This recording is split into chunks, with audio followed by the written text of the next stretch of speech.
সিলেটের আতিয়া মহলের জঙ্গি আস্তানায় প্যারা কমান্ডোর জঙ্গি বিরোধী অভিযানের সময় দক্ষিণ সুরামার গোটাটিকর মাদ্রাসার সামনে পুলিশ চেকপোস্টের কাছে বোমা বিস্ফোরণে গুরুতর আহত র্যাবের গোয়েন্দা শাখার প্রধান লেফটেন্যান্ট কর্নেল আবুল কালাম আজাদ চিকিৎসাধীন অবস্থায় ঢাকার সম্মিলিত সামরিক হাসপাতালে ইন্তেকাল করেছেন।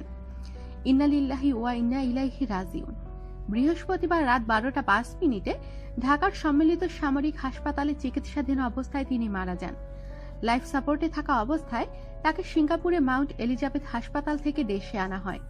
সামরিক হাসপাতালে তার চিকিৎসা চলছিল।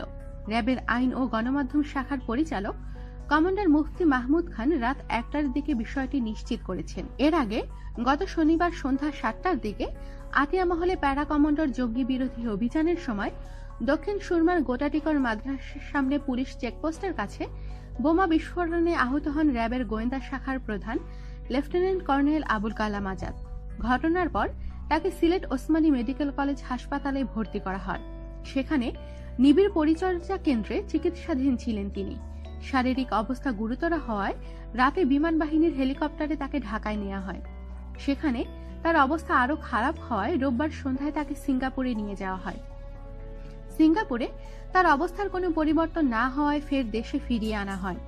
গত বৃহস্পতিবার গভীর রাতে সিলেটের দক্ষিণ সুরমার শিববাড়ি এলাকায় জঙ্গি আস্তানার সন্ধান পাওয়ার পর তা ঘিরে ফেলে আইনশৃঙ্খলা রক্ষাকারী বাহিনী। পরদিন শুক্রবার ঢাকা থেকে পুলিশের কাউন্টার টেরোরিজম, সোয়াট ও র্যাবের ঊর্ধ্বতন কর্মকর্তারা সেখানে যান। প্রায় 30 ঘণ্টা ওই বাড়ি ঘিরে রাখার পর শনিবার সকালে অভিযান শুরু করে সেনাবাহিনীর প্যারা কমান্ডোরা। এরপর বিভিন্ন কৌশলে ওই বাড়িতে আটকে থাকা বিভিন্ন ফ্ল্যাটের 78 জন বাসিন্দাকে উদ্ধার করে কমান্ডো দল। ওই দিন সন্ধ্যায় সেনাবাহিনীর পক্ষ থেকে এ বিষয়ে একটি সংবাদ সম্মেলনের আয়োজন করা হয়। সংবাদ সম্মেলনের শেষে এর খুব কাছাকাছি পাঠানপাড়া এলাকায় 2 দফা বিস্ফোরণ ঘটে। এতে গুরুতর আহত হন সেনাবাহিনী থেকে র্যাবে আসা কর্মকর্তা লেফটেন্যান্ট কর্নেল আবুল কালাম আজাদ। আমাদের সাথেই থাকুন আর সাবস্ক্রাইব করুন।